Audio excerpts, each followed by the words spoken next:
Hey everyone, welcome back to Corporate Decoder.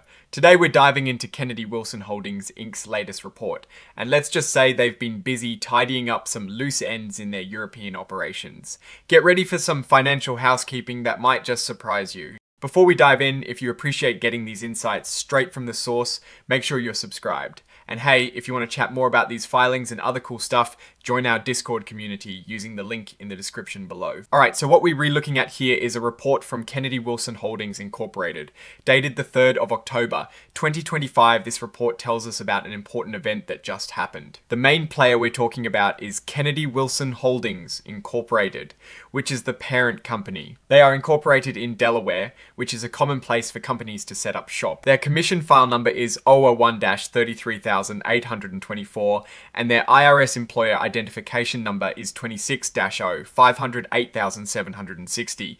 These are just details to identify the company within the system and in the eyes of the IRS. Their principal executive offices are located at 151 South El Camino Drive, Ive in Beverly Hills, California. Zip code 90,212. And their general contact number, for those curious, is 310-887-6400. Now this section tells us about the company's size and how often they report. Kennedy Wilson is classified as a large accelerated filer. This means they are a big company that has been publicly traded for a while and have a significant amount of stock available for trading.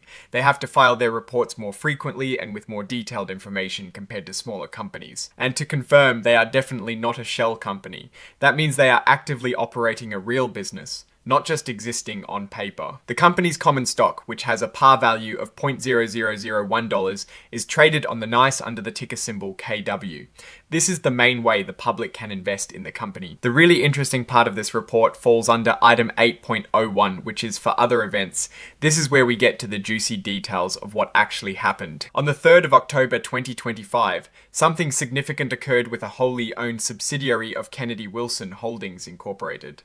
This subsidiary is named Kennedy Wilson Europe Real Estate Limited, and it used to be known as Kennedy Wilson Europe Real Estate PLC. What they did was complete the previously announced redemption of all of its outstanding euro-denominated notes. These notes were for a big chunk of money that pays a 3.25% interest rate and were due to mature in November 2025.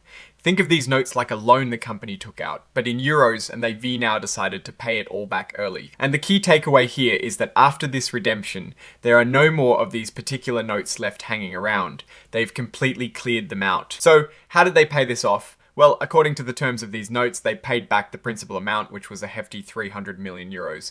On top of that principal, they also paid the interest that had built up to, but not including the date they officially redeemed them. That interest alone came out to over 8.6 million euros. So it was a substantial payment to get rid of this debt. Now, the question is always, where did the money come from? Kennedy Wilson funded this big payoff using a few different sources.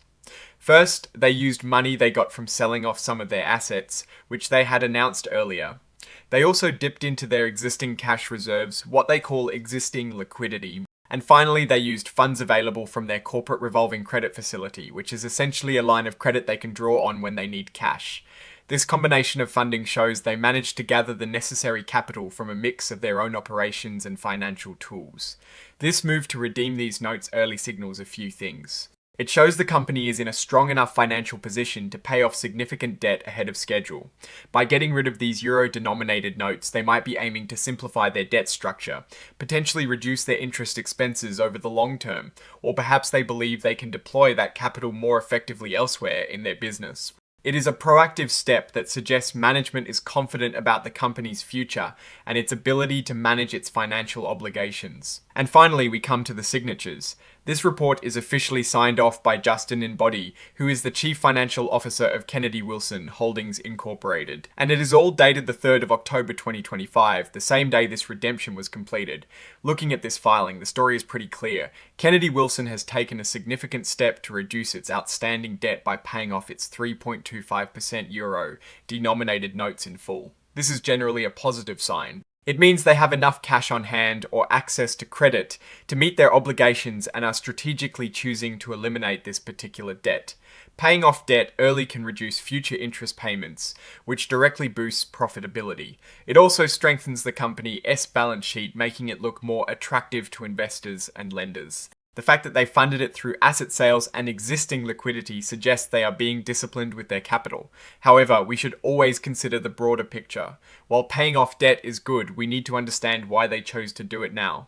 Were interest rates expected to rise? Did they have better investment opportunities elsewhere? This report doesn't detail those strategic decisions, but the action itself is favourable. The risks for a company like Kennedy Wilson often lie in the real estate market itself, interest rate fluctuations, and the economic health of the regions where they operate, particularly in Europe given these were euro-denominated notes. By reducing their debt, they are certainly mitigating some financial risk. In conclusion, this filing highlights a proactive financial management move by Kennedy Wilson Holdings Inc. They've successfully executed a substantial debt repayment, signaling financial strength and a commitment to optimizing their capital structure. It is a mark of confidence from the management team. What is your take on this debt redemption and what it means for Kennedy Wilson? As future, drop your thoughts in the comments below. If you found this breakdown helpful, please hit that like button, it really helps the channel. And be sure to subscribe for more in-depth corporate filing analyses. Don't forget to check out our Discord community in the description for more engaging conversations about finance and business. Thanks for watching, and I'll see you in the next video.